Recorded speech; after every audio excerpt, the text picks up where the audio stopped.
just go ahead and get started. I'm glad to be here with you today. I'm glad to have the opportunity after worship this morning in this Episcopal address. I told Bishop, I always have to remind myself to call her Bishop here, that set me up. What a wonderful, hopeful message. Are we yet alive? Yes, we are. Yes, we are. And so today I want to talk to you about the curse of Babel, tribal troubles. Tribal troubles. And let's go to the next one. Now, by now y'all have figured out who I am. But here's something about our conference. Now this is where we should all get excited. Our conference has been superior to every other conference in college sports. Since 2000, we've won 56 championships in men's sports. We've won 60 in women's. And in the BCS championship, we should have just called it the SEC championship. So we are, bar none, the best sports conference in college athletics. Now, this year, in 2017, as we came into 2018, we had an unenviable, wonderful opportunity in the college playoff system where two SEC teams could play each other. Now, you would think this would be a point of pride, right? Now, here's why it should be a real point, because the way that we have organized our money is thusly, that a bowl game, our bowl games give us about $54 million. And every school, win or lose, that means Kentucky,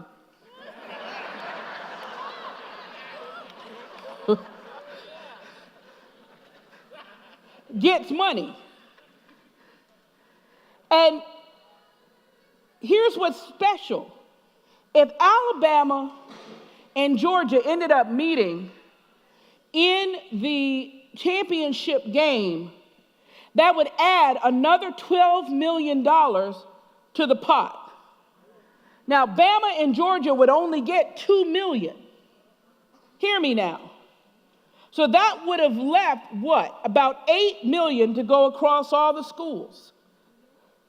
So we all had a vested interest in coming together and cheering for Georgia and Alabama. Now, do you think there was goodwill?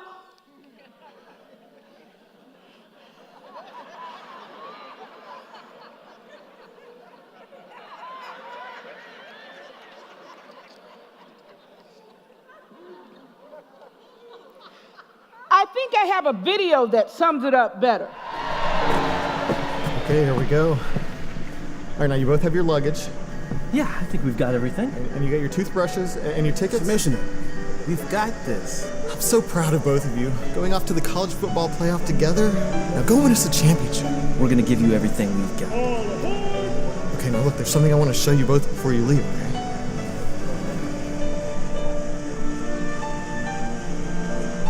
Some of the boys wanted to be here to make sure you got sent off right. Really? We're all rooting for you. Every last one of us. Actually, I'll be cheering for Oklahoma. Wait, what? Yeah, I don't care much for Georgia. Nice. Hey, remind me when your ball game is again? I want to set my DVR. Okay, look. We all know it's definitely been an intense season with fierce rivalries.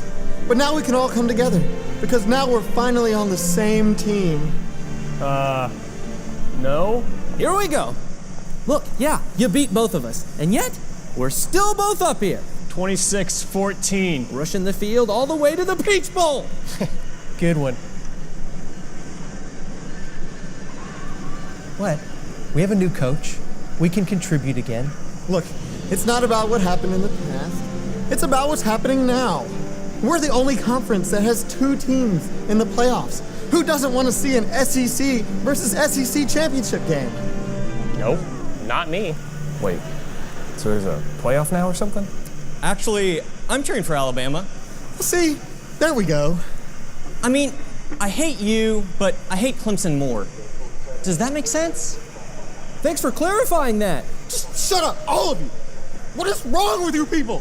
We're the SEC. It just means more. Yeah, more 5-star recruits. And I can't wait for them to transfer to Auburn. Just get on the stupid train. Can we leave yet?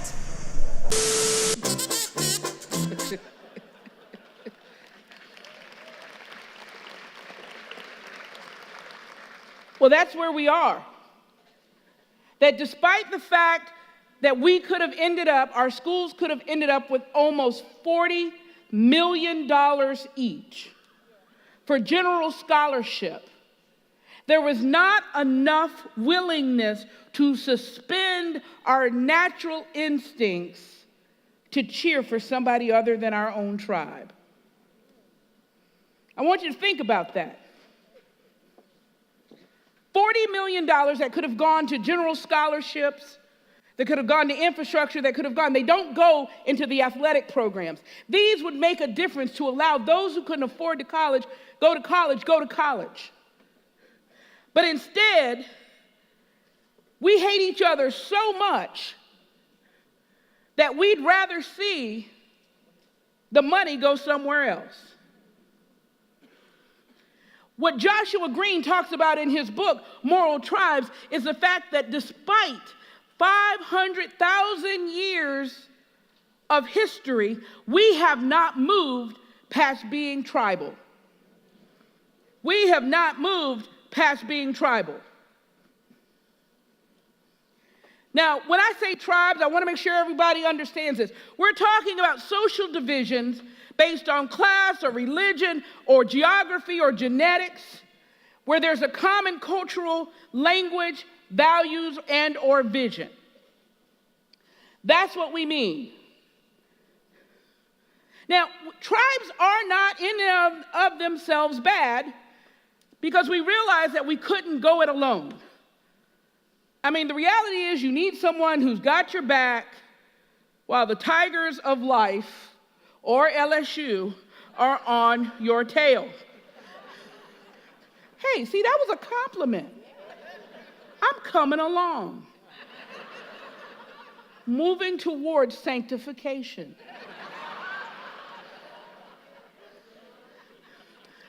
But the other thing that tribalism does is it makes us sort the world into friends and enemies. It becomes the way in which we start prioritizing people, places, and things based on how our tribe feels about them. So one of the things that's important to recognize is that we as human beings are tribal, that we're hardwired to work with people in our tribe. We're also hardwired to not work with people in other tribes.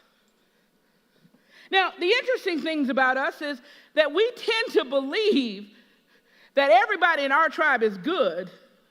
They just have moments. But we also believe that everybody in the other tribe is bad, except for a few genetic exceptions. The other thing that happens is that we can always see what's been done wrong to our tribe. But for some reason, we can't see what we've done wrong to other tribes. We always see that our tribe has been oppressed and pressed down, but we never can see how we're implicated in the pressing down of other tribes. Oh, y'all got silent. Fine, I'll be funny in just a minute. When we think about tribes, most of the major issues that have happened in the world that have been of the greatest horror have come from tribal instincts. When we talk about genocide, genocide is nothing more than saying, let's get rid of that tribe before they get rid of us.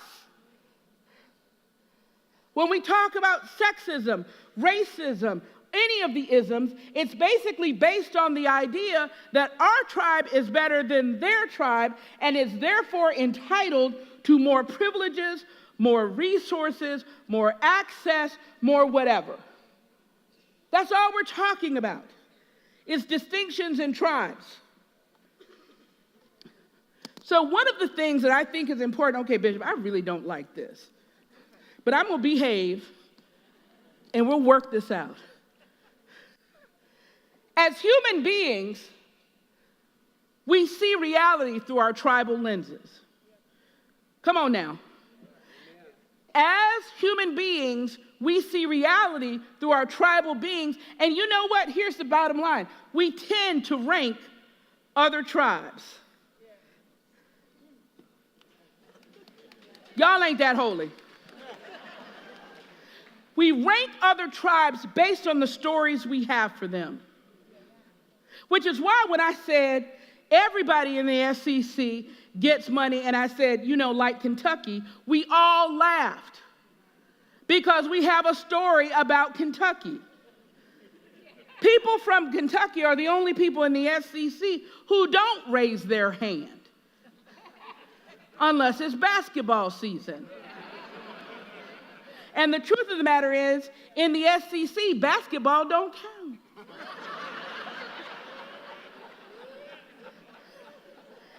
But it's because we've told ourselves a single story about that tribe. So I want you to take a look at this.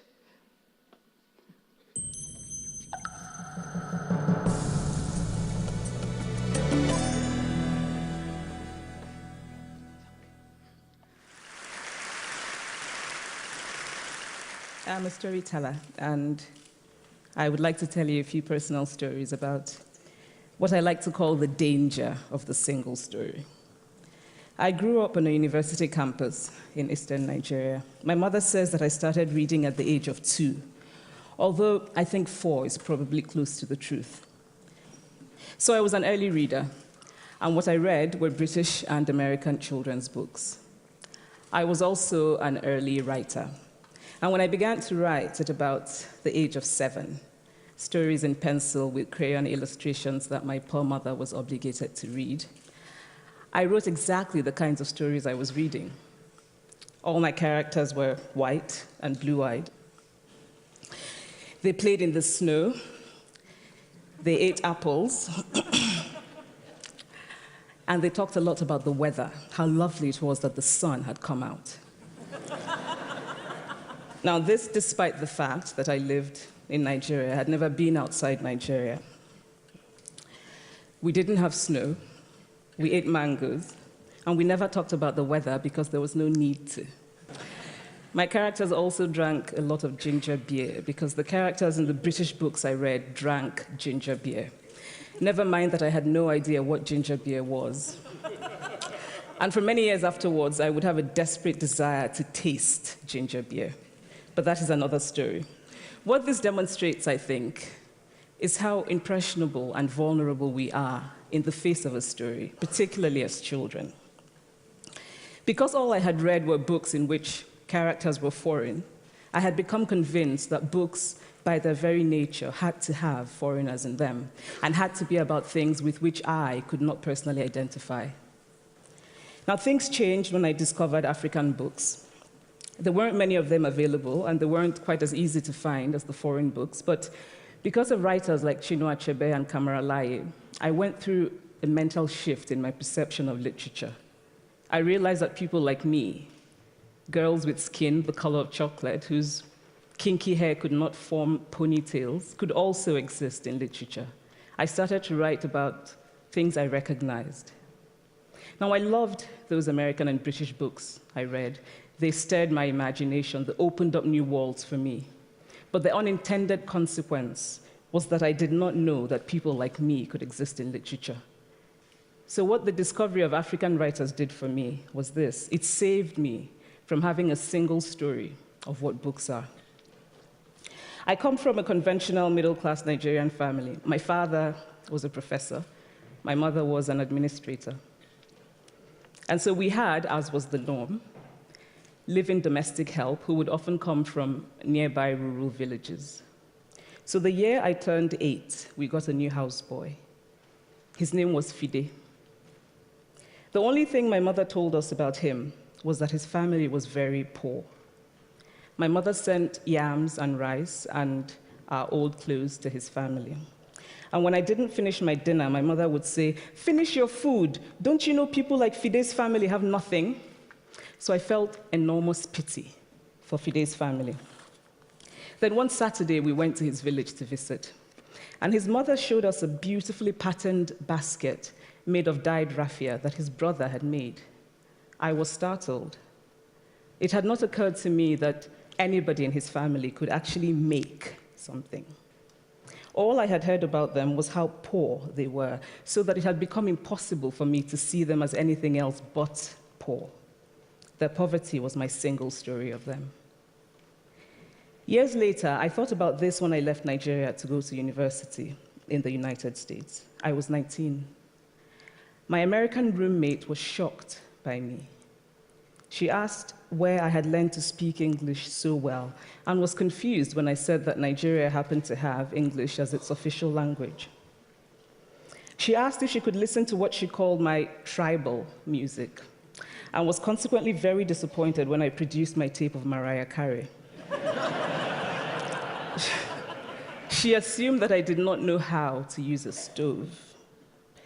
What struck me was this: she had felt sorry for me even before she saw me. Her default position toward me, as an African, was a kind of patronizing, well-meaning pity. My roommate had a single story of Africa, a single story of catastrophe. In this single story, there was no possibility of Africans being similar to her in any way, no possibility of feelings more complex than pity, no possibility of a connection as human equals. I must say that before I went to the US, I didn't consciously identify as African. But in the US, whenever Africa came up, people turned to me, never mind that I knew nothing about places like Namibia. But I did come to embrace this new identity, and in many ways, I think of myself now as African, although I still get quite irritable when Africa is referred to as a country, the most recent example being my otherwise wonderful flight from Lagos 2 days ago, in which there was an announcement on the Virgin flight about their charity walk in India, Africa, and other countries. So after I had spent some years in the US as an African, I began to understand my roommate's response to me. If I had not grown up in Nigeria, and if all I knew about Africa were from popular images, I too would think that Africa was a place of beautiful landscapes, beautiful animals, and incomprehensible people fighting senseless wars, dying of poverty and AIDS, unable to speak for themselves, and waiting to be saved by a kind white foreigner. I would see Africans in the same way that I, as a child, had seen Fide's family. This single story of Africa ultimately comes, I think, from Western literature. Now, here's a quote from the writing of a London merchant called John Locke, who sailed to West Africa in 1561 and kept a fascinating account of his voyage. After referring to the black Africans as beasts who have no houses, he writes, "They are also people without heads, having their mouths and eyes in their breasts."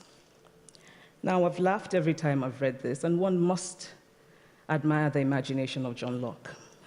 But what is important about his writing is that it represents the beginning of a tradition of telling African stories in the West, a tradition of sub-Saharan Africa as a place of negatives, of difference, of darkness, of people who, in the words of the wonderful poet Rudyard Kipling, are half devil, half child. And so I began to realize that my American roommate must have, throughout her life, seen and heard different versions of this single story. As had a professor who once told me that my novel was not authentically African. Now, I was quite willing to contend that there were a number of things wrong with the novel, that it had failed in a number of places, but I had not quite imagined that it had failed at achieving something called African authenticity. In fact, I did not know what African authenticity was. The professor told me that my characters were too much like him an educated and middle-class man. My characters drove cars. They were not starving. Therefore, they were not authentically African. But I must quickly add that I, too, am just as guilty on the question of the single story. A few years ago, I visited Mexico from the US. The political climate in the US at the time was tense, and there were debates going on about immigration. And, as often happens in America, immigration became synonymous with Mexicans. There were endless stories of Mexicans as people who were fleecing the healthcare system, sneaking across the border, being arrested at the border, that sort of thing. I remember walking around on my first day in Guadalajara, watching the people going to work, rolling up tortillas in the marketplace, smoking, laughing. I remember first feeling slight surprise, and then I was overwhelmed with shame. I realized that I had been so immersed in the media coverage of Mexicans that they had become one thing in my mind, the abject immigrant. I had bought into the single story of Mexicans, and I could not have been more ashamed of myself. So that is how to create a single story. Show a people as one thing, as only one thing, over and over again, and that is what they become. It is impossible to talk about the single story without talking about power. There is a word, an Igbo word.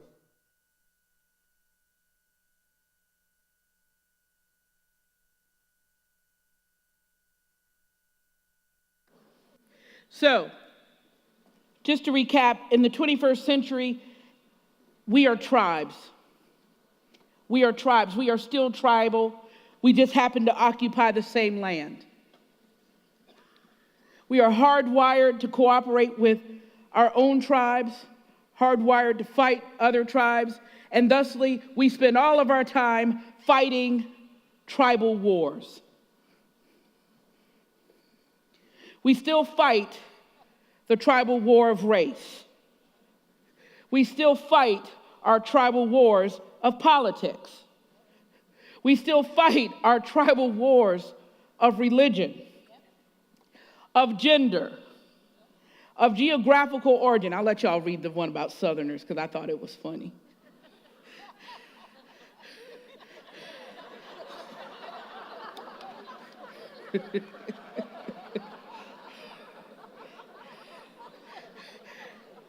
We're fighting even generational wars. We continue to live under the curse of the Tower of Babel. We continue to live under the curse of the Tower of Babel. Now, I'm going to put this up here. Now, I'm going to assume that y'all had Sunday school.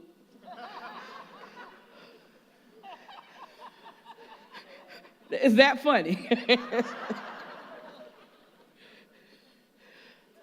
But in this story, I want to take your eyes to verse 3. They said to each other, "Come, let's make bricks and bake them thoroughly." They used brick instead of stone and tar for mortar.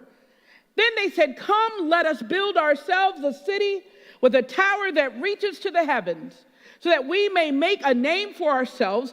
Otherwise, we will be scattered over the face of the whole earth." But the Lord came down to see the city and the tower they were building. The Lord said, "If as one people speaking the same language, they have begun to do this, then there's nothing they plan to do will be impossible for them. Come, let us go down and confuse their language so they will not be able to understand each other." So the Lord scattered them from there over all the earth, and they stopped building the city. That is why it is called Babel, because the Lord confused the language of the whole world. From there, the Lord scattered them over the face of the whole earth. Now, when we think about this story, we usually just read over it and say, this is how we got different languages. But I think we have to read this more exegetically true to the context. We're coming out of chapter 10, which is the story now that Noah and his family had come out of the flood and they were beginning to reproduce. This tower was being built so that they would not be scattered across the earth. Hear me. This tower was built because they had a fear of going out. Hello?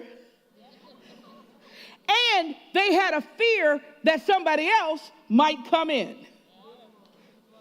Let me back up and say that again. They built towers for themselves, building projects, so that they could stay in and they could keep others out. They were afraid to change what they had come to know. I'm going to just keep going. So their unity was problematic because it was based in their common fear.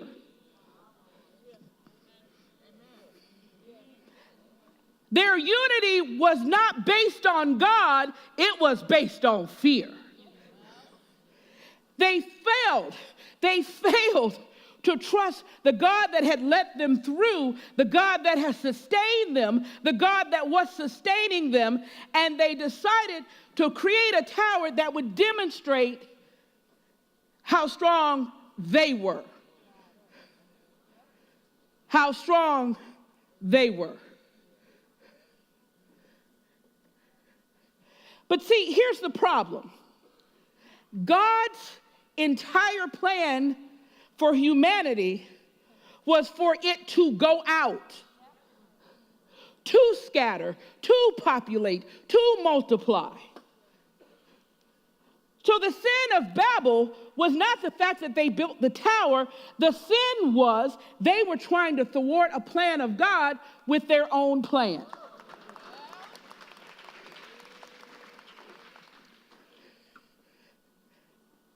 The scattering, therefore, can only be understood as God's reaction to human inaction.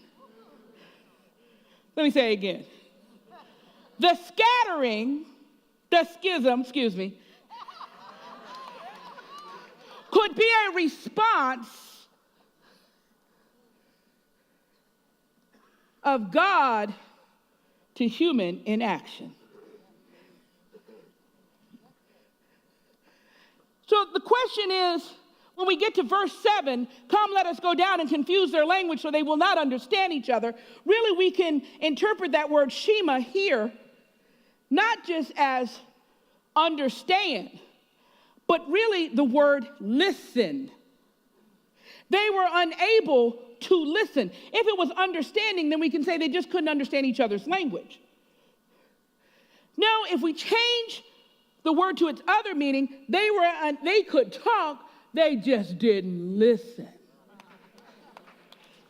They just didn't listen. There was an unwillingness. See, in order to listen to somebody, you have to respect them. In order to listen to someone, you have to consider them human. You have to see that which is unseen. They were rendered as a result of this curse to be unable to see or hear or respect the other.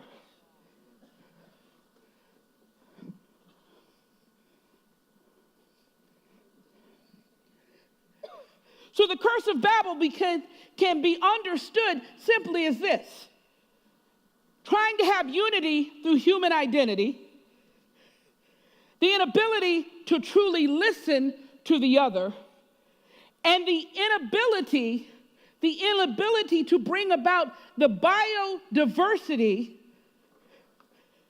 that is necessary and a part of God's plan in creation. It wasn't that God wanted them not to have a single language. It wasn't that God wanted them to be unable to speak with each other, but they were not going to do it on their terms. They were going to do it on God's terms. And what God wanted them to know is that being distinctive was fine. Distinction was great as long as it was unified in their Creator. So instead, we end up with people who made their distinctiveness their idols.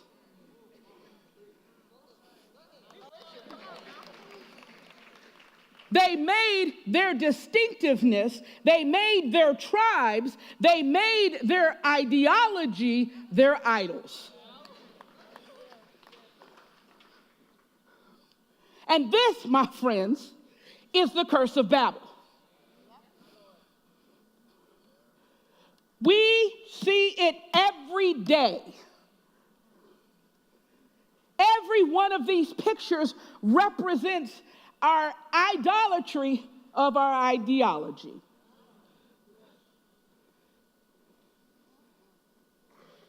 That we are incapable of hearing or listening to each other because our tribe is better than your tribe. And my tribe is so afraid that your tribe might get something I need or I want that I must crush you before you get it. Come on, y'all. Tell the truth and shame the devil. We have begun to worship our tribe of race. We continue to worship our tribe of gender. We worship our tribe of sexuality. We worship our tribe of class. We worship our tribes of political identity.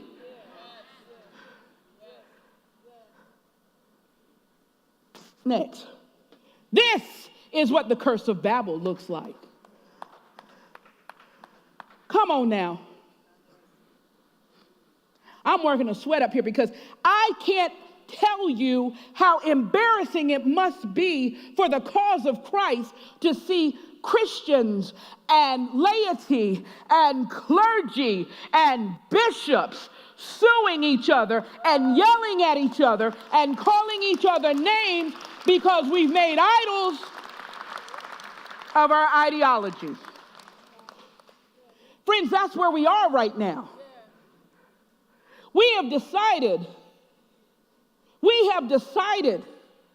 that rather than give up our tribal identity, we'd rather give up our identity and our unity in Christ.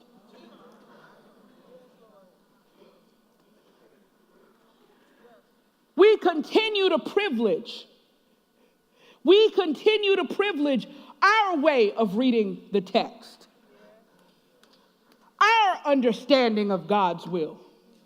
We never consider for one doggone moment that we may be wrong.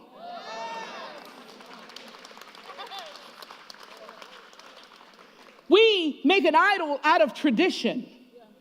We make an idol out of innovation. So therefore, the old and the new can never converse to come up with the truly creative. Friends, we come year after year to sing, "Are we yet alive?" The question is, what are you really alive to?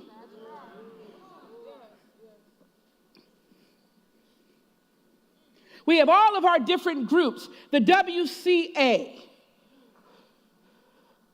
Reconciling, Black Methodists, Hispanic Methodists, Asian Methodists, young clergy Methodists, old clergy Methodists, fat clergy Methodists, single clergy Methodists. We've got every kind of distinction, but I don't think we have Jesus.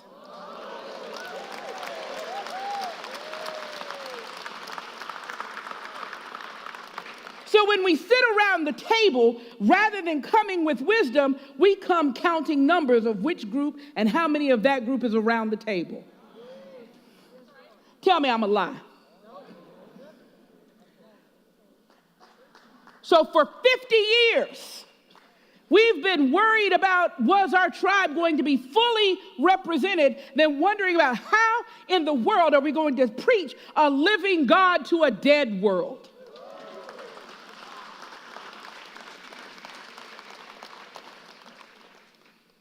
Now, Bishop, I could hoop right now, but I'm going to bring it back in. Because my Baptist Methodist self wants to.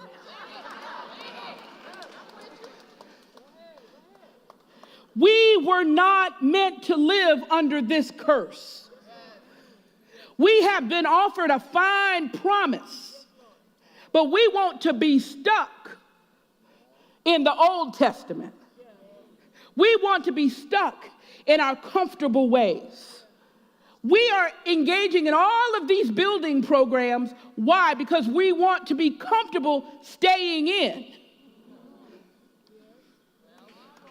We build gyms, we build coffee shops, we build lounge areas. Some of our lounge areas look better than the Hyatt Regency because we want our people to be comfortable when they come in. I don't want you comfortable coming in, I want you comfortable leaving.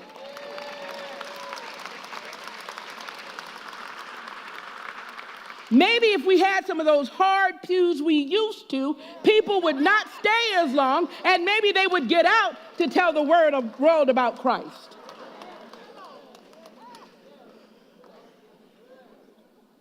We spend all of our time, all of our effort trying to build up our own churches without trying to build up the church triumphant. When's the last time you took a group of people in your congregation to walk the neighborhood to tell them about Jesus? I'll wait.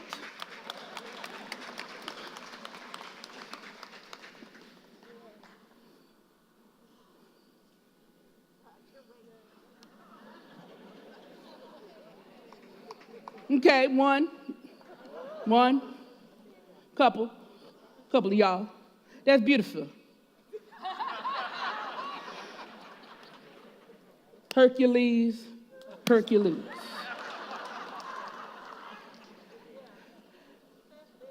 I don't mean to diminish it, but it's a shame that every hand wasn't up. So I'm going to ask you what you've been doing. Yes, I understand that we've done wonderful ministries. But friends, we can feed. We can clothe. We can do all of those things. But John Wesley said we got to give them the gospel. Because the atheist can clothe. The atheist can feed. The atheist can show compassion. The difference between us and them is the motivation. And we have a better retirement plan. But we live under a curse of Babel that makes us ashamed to tell the gospel. It makes us ashamed to open up our mouths and say, have you thought about Jesus? We are having all these discipleship classes, but we ain't taught nobody how to lead somebody to Christ. I know now you don't love me, that's all right. I'm leaving tomorrow anyway. Pick up my pie first from this pie shop over here, but then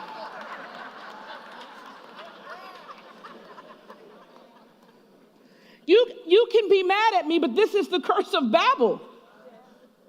The curse of Babel is to stay in. The curse of Babel is to reject God's charge to go ye unto all the world. Not go ye into the vestibule and sit down and be cool in the air conditioner and drink a latte while you're doing it. There is nothing wrong with having a beautiful space. Just like there's nothing wrong with having a beautiful casket.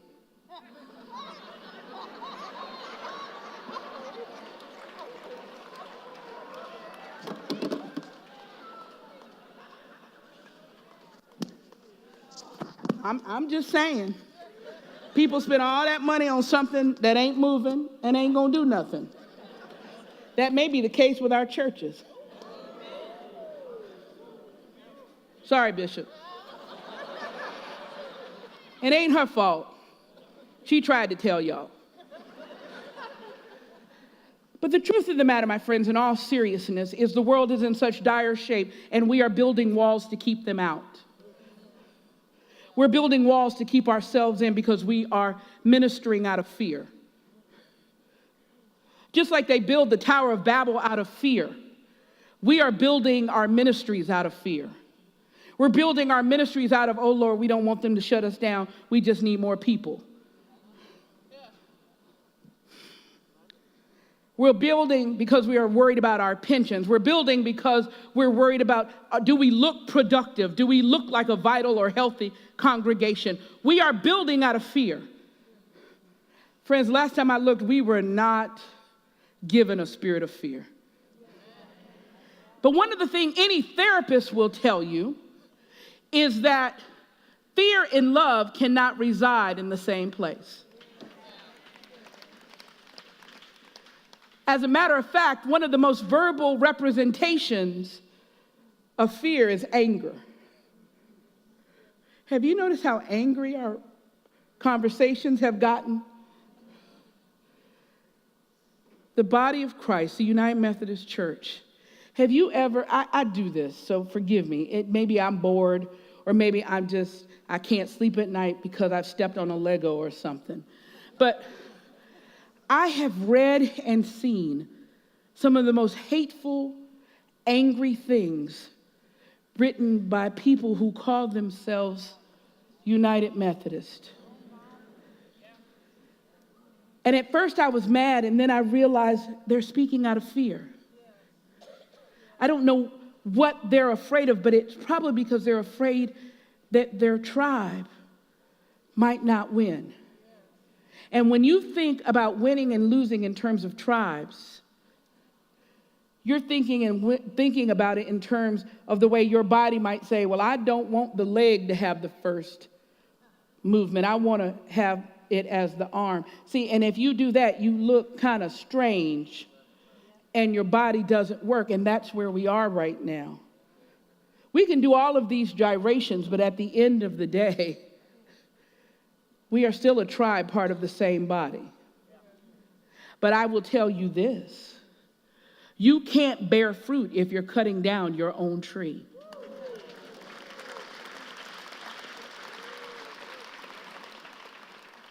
You cannot bear fruit if you're cutting down your own tree. And I look around and I see too many of us. First of all, we ain't going out to minister to nobody else, and we all have axes in our hand trying to cut down the tree of United Methodism. I told the young clergy today, those who are about to be commissioned, those who are about to be ordained, I said, do not depend on something called the United Methodist Church. I think that was funny too. But I told them this because I don't want them making an idol out of the United Methodist Church. We are not called as ministers. We're not called as Christians to the United Methodist Church. We are called to the gospel of Jesus Christ.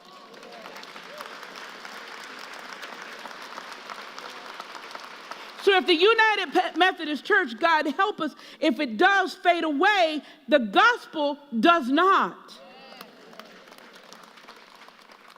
So the question becomes, do you fade because it may fade? Let me ask you some other questions that I want you to think about. Is your tribe more important than Christ? Now, y'all about to make me throw this thing. Because we say that, but let's look at our fruit. You say that, but let's look at our fruit. Okay, your tribe may not be greater than Christ. Your gender might not be, but maybe your race is. Maybe your politics is. See, because really what's kind of interesting right now is God is giving the church in broad term everything it wants secularly.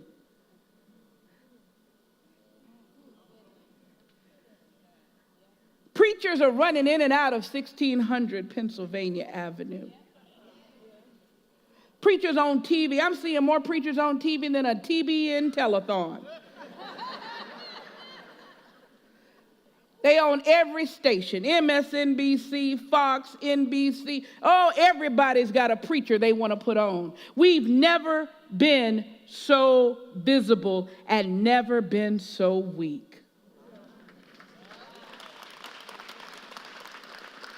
But if you read your Bible, you find that God has a bad habit of giving you everything you want as the first step toward judgment. It's like when my baby daughter wanted to show out over not getting dum-dums at school, I let her have all the dum-dums she wanted.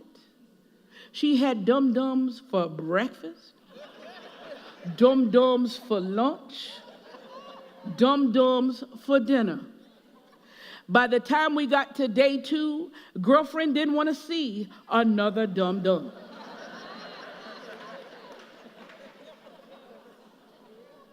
And we've wanted this political power for a long time. And we're getting everything we want, and we're being exposed as the hypocrites we are.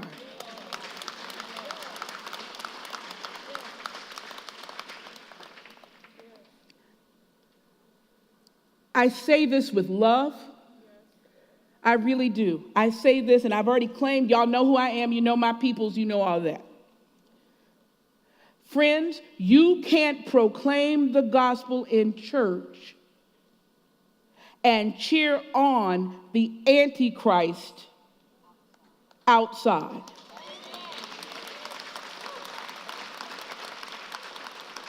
Now, let me be clear, because that cuts both ways. For those of y'all thinking, I'm just talking about people with the letter R behind their name. See, because the L or the D side have a bad habit of when they act out, they stay silent. All of a sudden, nobody can be found.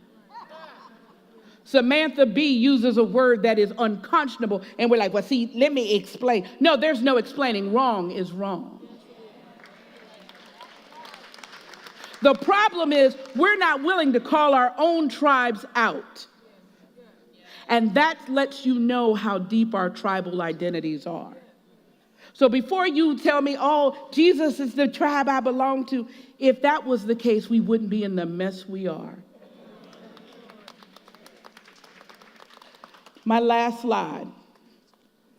Are you protecting your tribe, or are you preaching the good news? Are you protecting your tribe, or are you preaching the good news? When you are afraid of taking a stand opposite of your tribe and it makes you stay silent, well, you know, I don't want the people to know, you know. Everybody might not understand. That means you're protecting your tribe.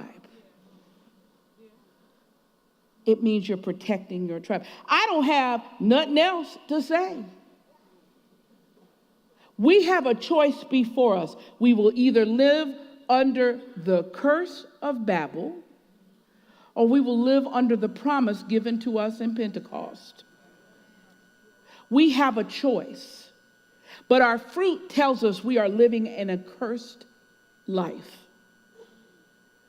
So I would love for you, when you talk about me at dinner, which you will,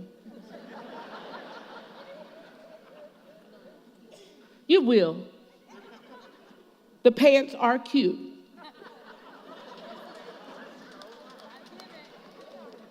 So if you ain't gonna say nothing else nice, give me credit on the pants.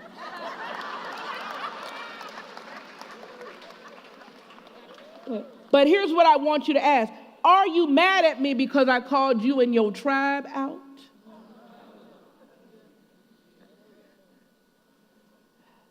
You can't have an authentic conversation until you know who you are and you know who I am.